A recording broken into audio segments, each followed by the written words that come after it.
I am a failure. 36 days ago, I made a promise to myself. Swearing in the name of all things sacred, I vowed to complete my task, to read a book. Henceforth, I was to read a book a week for an entire month, or the duration of 2 fortnights. Tragically, as the weeks wore on, and my books remained unopened, I knew I would soon pay for my crimes.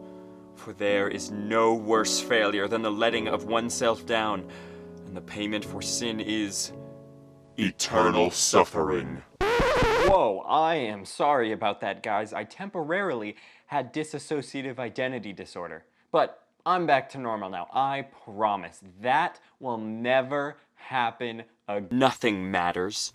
Books don't matter. Why would I read books?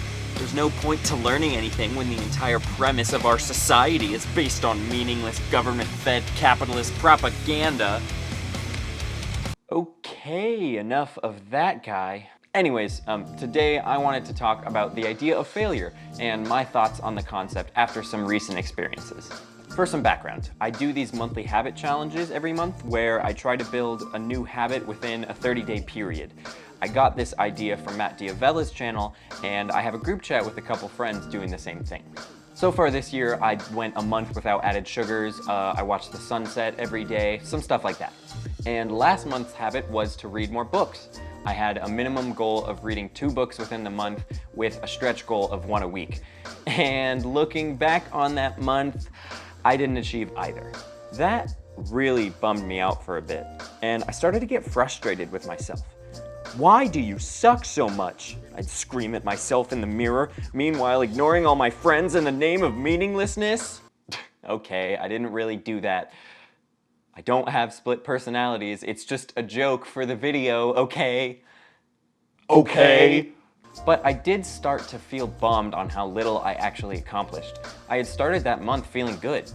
Alright, so today is Monday, June 1st. This month's healthy habit involves reading more books. My goal is to read 1 a week. We'll see if I can pull that off. I think I'm going to start with Walden by Thoreau. I've tried to read it in the past and have never succeeded, so hopefully we'll get through it this time. But as the days wore on, I just wasn't spending as much time reading as I wanted to. At first, I blamed it on the book, thinking maybe a change would inspire me. Alright, so today is day 14 of my 30-day attempt to read more books. Up until this point, I have been reading Walden by Henry David Thoreau, and I'm about 125 pages in, and it is just really slow-going progress. Like, the book is not keeping my attention. So, rather than keep with that and just fail, I decided to jump ship and switch books. So, I think I'm going to split my time between I Will Teach You to Be Rich by Ramit Sethi and Stress Less, Accomplish More, which is a meditation book that my musical theater professor recommended. And while I did enjoy I Will Teach You to Be Rich a lot more than Walden, I still didn't finish any books before the end of the month. I was feeling pretty discouraged by that for a couple days, until I realized that I was reading way more than I used to. As of right now, it's July 7th, and I've been reading every single day. I'm like 80 pages into a new book already. That's like half of what I read throughout the entire month of June.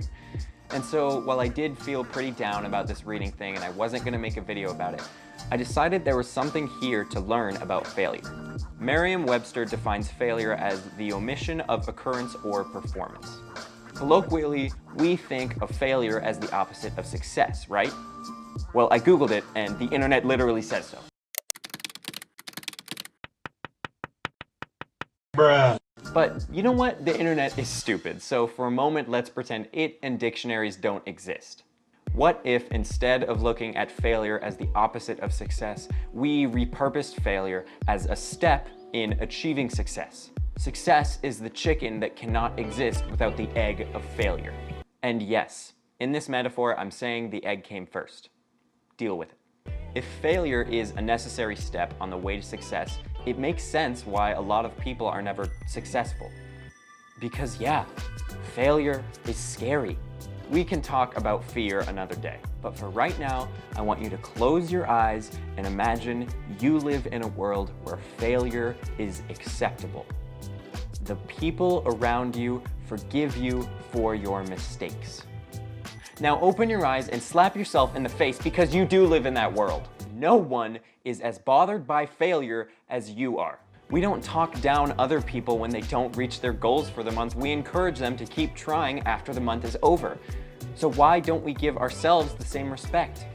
The fear of failure will stop thousands more than actual failure ever does, especially in terms of something like self-development. A self-imposed challenge like this has the ceiling of leaving me a more informed and nuanced human being, and a floor of what? Leaving me no worse than I was 30 days ago? So this failure of mine has no real consequence. As I am going through the process of trying to redefine failure for myself, I wanted to make this video to encourage you all to do the same. We've all heard the golden rule: treat others the way you would treat yourself. But that doesn't really work anymore because we all treat ourselves like garbage. So you know what? I'm gonna invent a new rule, and we'll call this rule the yellow rule. The yellow rule is this: treat yourself with the forgiveness that you show others. I truly do believe that everyone is trying their best. Hopefully watching this extremely exaggerated video can help you see how hard we can be on ourselves and maybe inspire you to view failure with a new perspective, and hey, show yourself a little more forgiveness. Bye, friends.